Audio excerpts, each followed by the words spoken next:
LCTV is your nonprofit community media station. Please donate at lctv.org to keep us strong. Thank you.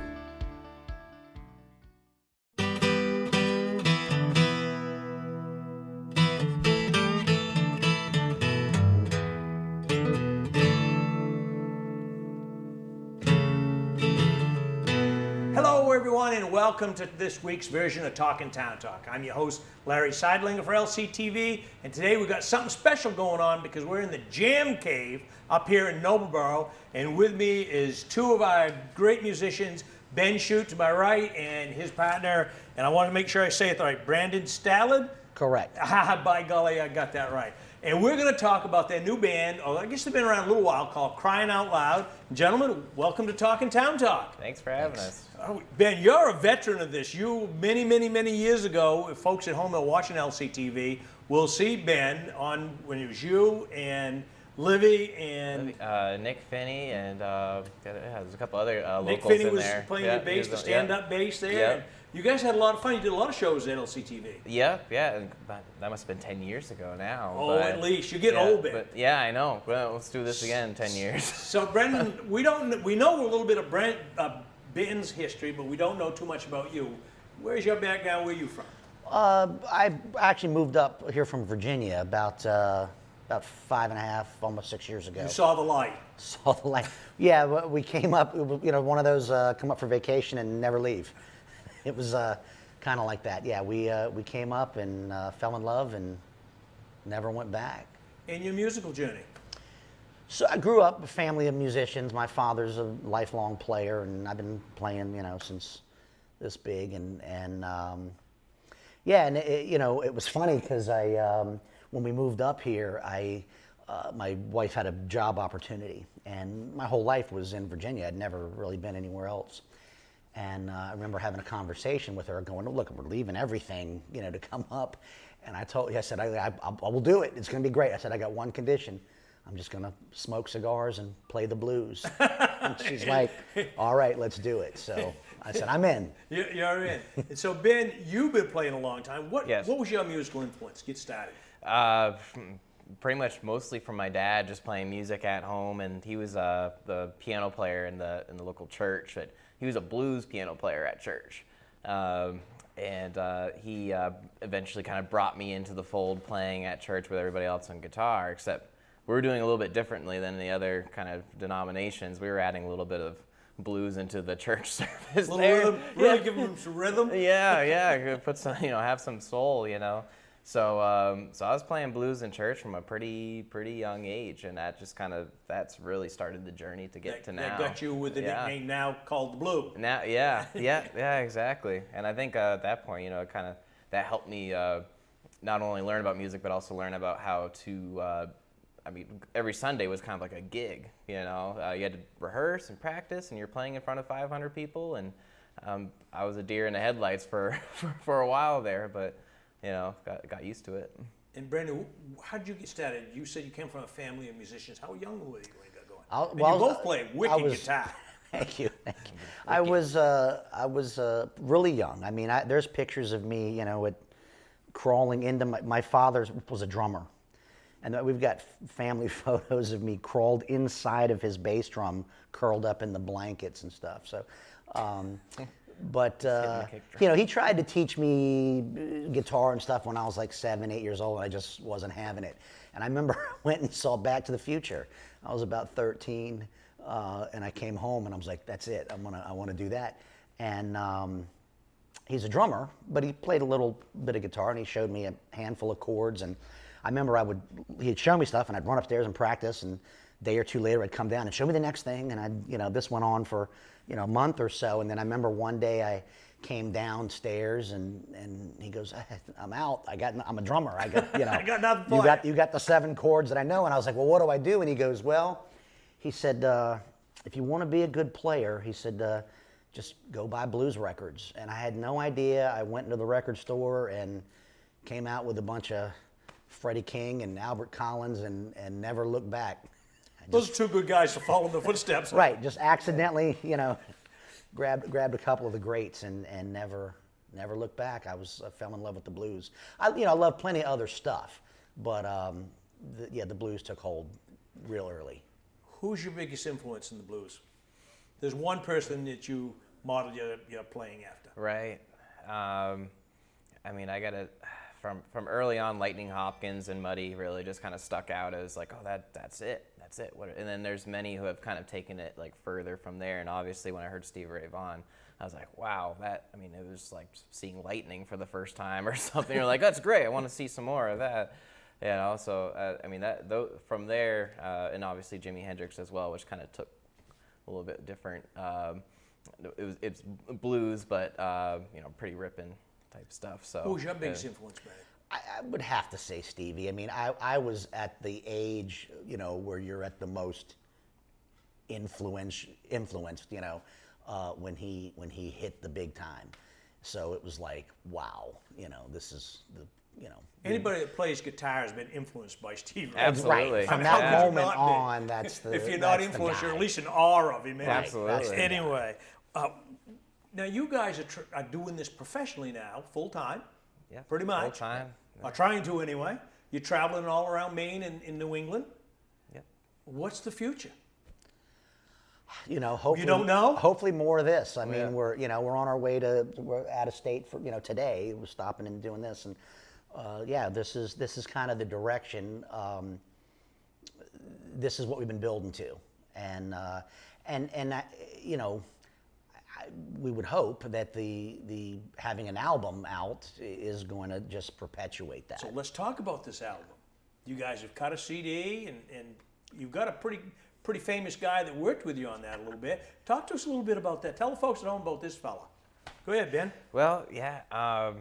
It's crazy how organically these things kind of happen, and how when there's a lot of people interested in the same thing, have the same passion for something, you get them close enough together that the things start happening. So we opened up a show for Paul Nelson, who is the producer of this album, and Paul Nelson for about 10 years or so was a guitar player with Johnny Winter. He was also his manager, and he produced a couple of his albums. One of them that he won a Grammy for. So it's pretty awesome to kind of be able to shake the hand of the guy, shook the hand with Johnny Winter, and then obviously I never before felt so tied into a lot of the roots and the culture of the music that I appreciate, so much. You're rubbing elbows with some high cotton. Yeah, and man, he's a heck of a player. And you've had a chance to play with this fella. Yeah, it was pretty amazing. We when we put the deal together, one of the things that he asked was for him to play on the record, and there's a lot of diversity on the album, but there was one really driving tune on there that I was like, that's got to be the one. And at the end of it, we do a little guitar battle, Paul Nelson, myself, and Ben. And I remember when we recorded that, I immediately called my father on the way. We weren't even out of the parking lot of the studio. I'm like, I just did a guitar battle with Paul Nelson, And it was, it sounds great, but it was a thrill to exchange and play. That was pretty neat experience. That's pretty cool stuff. What drives the passion to play music? Oh man, I mean, for some reason, right? I mean, we're musicians in Maine, so one night we're playing in Old Orchard Beach, the next night we're in Bar Harbor, and then Skowhegan, and then we're gonna be Portland. Now we're in Massachusetts, so something's got to be there. So I mean, being a road warrior, as a former road warrior myself in the trucking business, it's not easy. It's not, and he calls us, maniacs or whatever, psychopaths. Like you're gonna have to have this sort of on edge, willing to do whatever sort of attitude to keep playing, and whatever it is that keeps us playing. I mean, it's almost kind of like I have to do this. I don't know. So this passion, but I know people think, well, you know how to play guitar, you know how to play music, but you're always practicing. Mm-hmm. You're always trying to pick up something new or work on a weakness. You must have a weakness. Well, Yeah, ask my drummer. Yeah. Or your wife. He'll be the first one to tell you. You know, I find that over the years, there's so much diversity in the directions that you go in music. I mean, there are guys that just want to be great players and they just strive to do that. There are guys that want to be great songwriters. There are guys that mix it, you know. Sometimes, and being with what we just did with Paul Nelson, sometimes you don't even know what you don't know. And then you see something, you're like, oh my God, like there's that puzzle piece that now fits that I didn't know, you know. So I think that, you know, for me, I've been doing it long enough where I'm happy with where I am. You always want to get better, but I'm just pretty chill. Like this is a cool thing, and let's kind of do this. Well, I mean, I think what it is I mean, music is kind of like another language here. And I think there's a lot that people feel and think about that it's hard to kind of convey through talking about or whatever. And I think it was there's a quote where like where language fails, music prevails. And I think it's just there's a lot of stuff that you got to get out, and then this is the way you do it. So maybe that's the reason why. So you're writing your own music now? Yep, we're writing. Yep. Yeah, it was that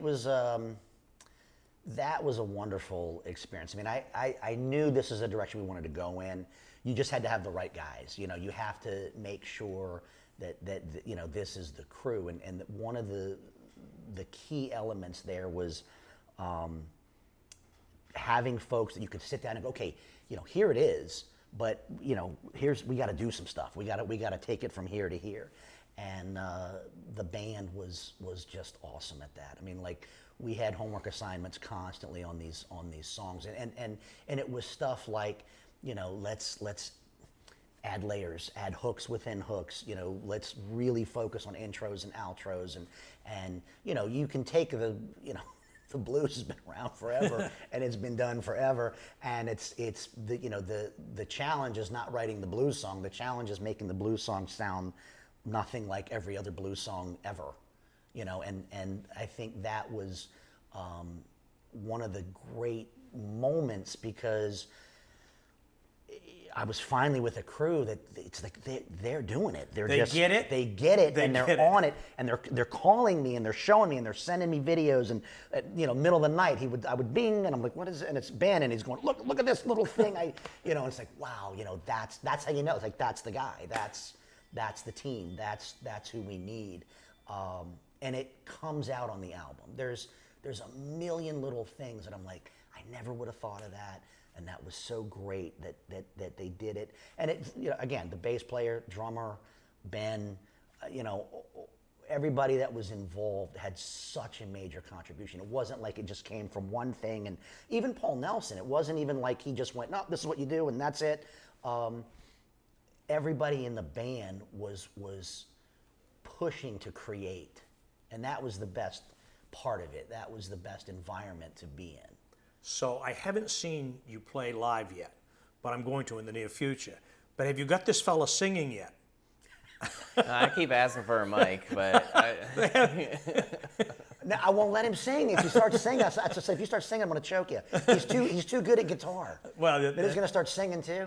Then they're not going to need me. No one's going to need me. So how difficult is it to come up with an idea for a song? I mean, do you just driving down the road and you say, hey, that kind would ring. Can I put a few more words to that and maybe a few chords to that? And now I've got a verse. I think it's easy. I think what stops people is when they start thinking about, like, well, are people going to like this? But if you get rid of that question, you're like, no, this is just for you. You like this. You like this. And then you just keep doing that. And everything else kind of falls into place. Yeah, it's funny because I had almost every experience you could think of with the writing of these songs. I had where I'm sitting down and just going through it and going through it and going through it. I had them where I'm driving at a stoplight and I'm like, oh my God, you know, I jumped out of the shower one time. I was like, you know, in the shower, and I was like, look, there's the line, and literally had to do that. I kind of had it across the board, but I will tell you that the number one thing, more than anything else, is we had I don't want to say the word pressure, but there was a pressure to finish. And that's what I found the key. One of the songs I wrote, literally, I was in the cigar shop with a cigar in a chair and wrote one of the songs from start to finish. Didn't even have an instrument. Just sat there and smoked a cigar. That might be a million seller because it's a lot of famous songs, as we know. Right. Were just 15-minute wonders in there. Yeah. Yeah. So, but having an overseer telling you, hey, get this done. You've got a deadline. Kind of like a deadline. Yeah, and it's like, that was to me the most powerful, because some of these songs had been in various parts in my head for years and had never been finished. So this fabulous band that you've put together here, how did you two meet? 'Cause Virginia's a long way from Maine. Long way from Maine. Right. We actually met at a gig. And Big surprise. Yeah, surprise. One of the things that's interesting about being a musician in Maine, and it's probably anywhere, but more so in Maine because everything's so spread out, right? Anywhere we play, we drive 2.5 hours, is given. But none of my musician friends, we never get to see each other, because they got a gig, I got a gig, or I'm over here and they're down there, and it's 2 hours away just to go see them, even if I'm happen to be off. So you never really get to see your friends. And I was friends with some of the players in a band that he was in, and we ended up at an event together. And we had them come up and play some tunes with us. And, obviously we was like, wow, man, yeah, I need that's him pretty good stuff.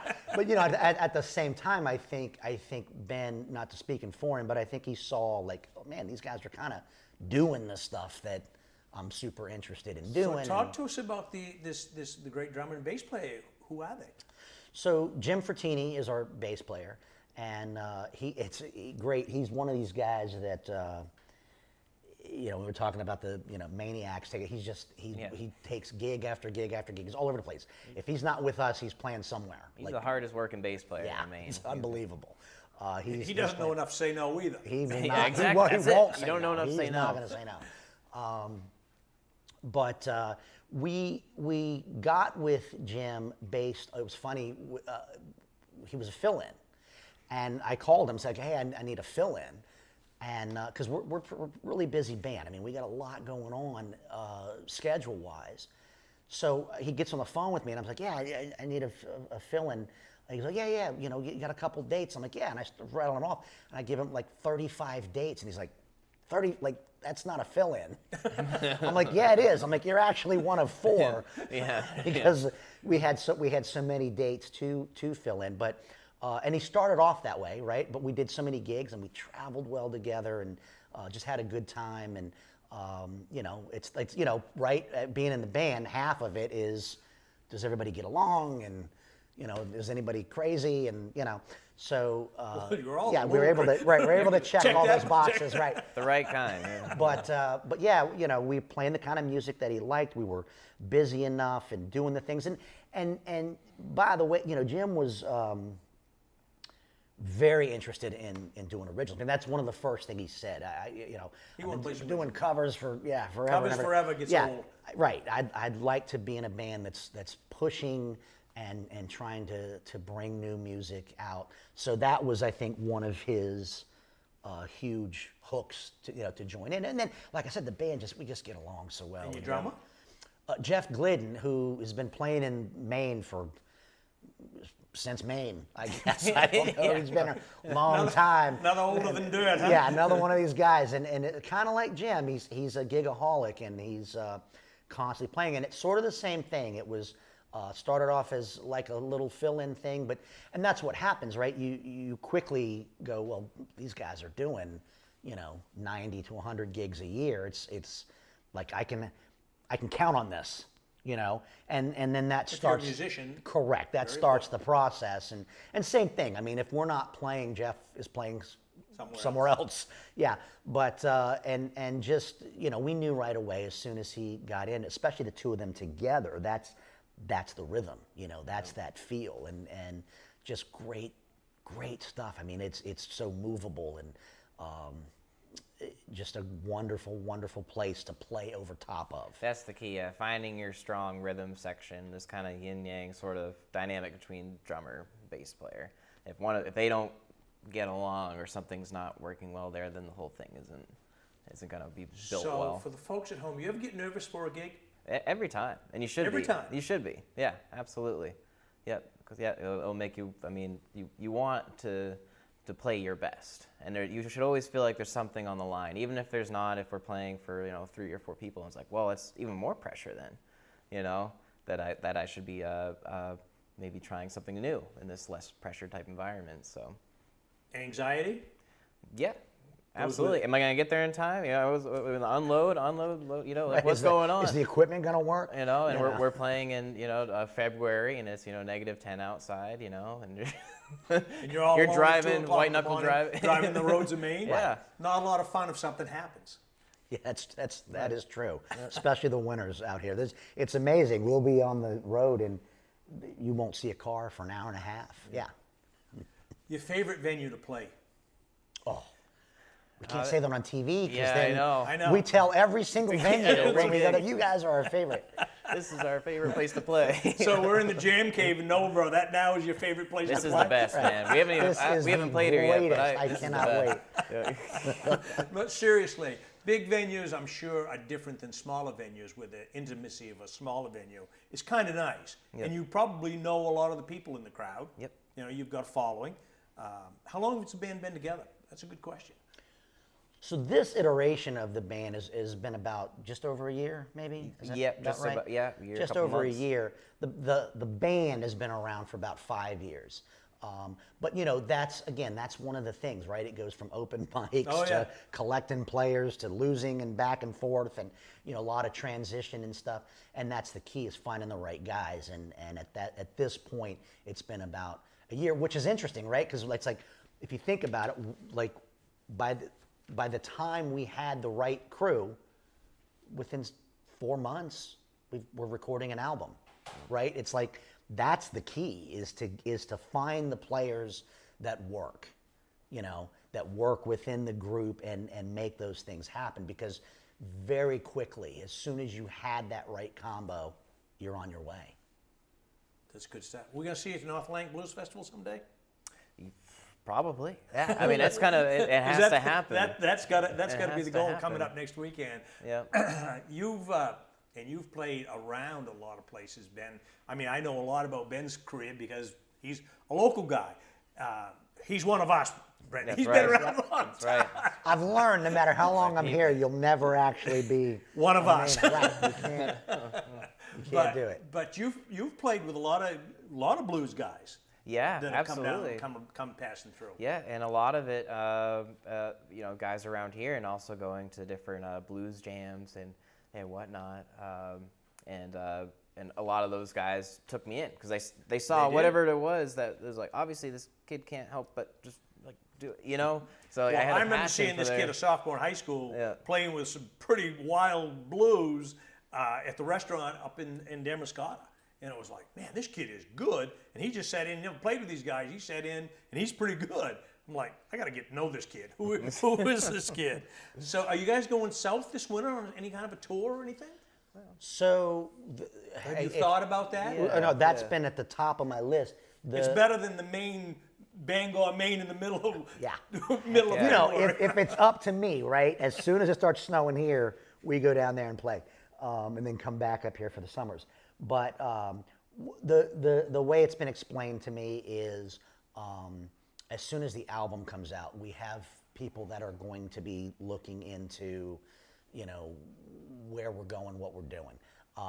But the mission is to go all over. Yes, we want to tour, we want to do all of that, and I think we have pathways to do that once the album comes out. So maybe next winter we'll see you down in Tampa. That's what I'm hoping. Yeah, very realistic. That's what I'm hoping. Yeah. Let's talk just briefly. We're running out of time here. Equipment. Favorite guitars. Strat, Tele. Well, that's a really good question, because especially in our case, because Yeah. this guy is like a purist. Like he's to the T. Where Yeah, well, he- mine's easy. Guitar, His chord, easy. amp. That's it. I'm a Fender guy, Fender Stratocaster. That's it. That's the only electric guitar on earth. I use a chord and a tube amp, and that's it. And Ben, he's You come every week with a different guitar. comes to every Yeah, gig, different with, every with set. 2 or 3 different guitars, right? What's your favorite, Ben? You know, the flavor of the week, maybe? yeah, no, exactly. I mean, it's funny because I started out on a Telly, and then traded it, and then like a Strat, and then I had a Gibson Explorer, and then an Ernie Ball, and a this and that sort of guitar. And really love them all, single coil, humbucker, or whatever. But I think with this band, I've really developed an appreciation for the Telecaster, and it's versatile, how versatile it is. But that and a Les Paul, the Telly and a Les Paul are kind of like my 2 things I do and bounce between. And since he started doing that, we have noticed there is a dynamic in the sound, because I'm always going to be, that's it, Strat. You're the 2-band, purist. Done. Yeah. Right. No, I don't do pedals. Nothing. That's the sound. And Ben is able to put a lot of definite distinction in tone based on Telecaster and the Les Paul, and they're coming out more and more and more now. And there was a time when both of us were playing Strats, and people were saying it's a little Stratty. A little Stratty.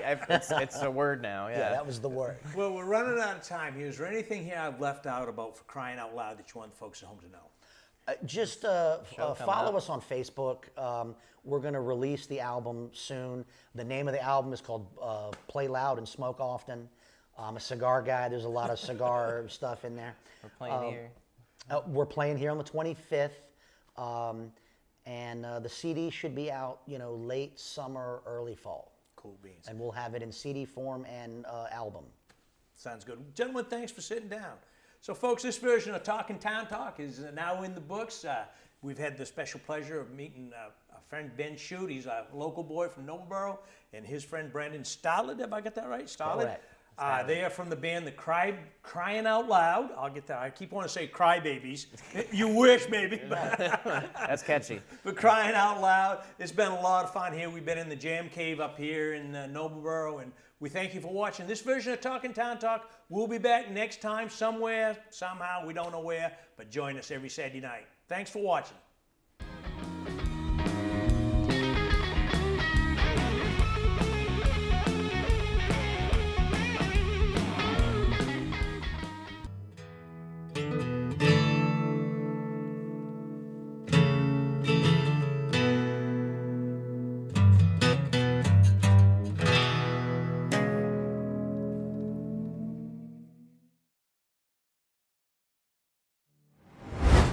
LCTV is your nonprofit community media station.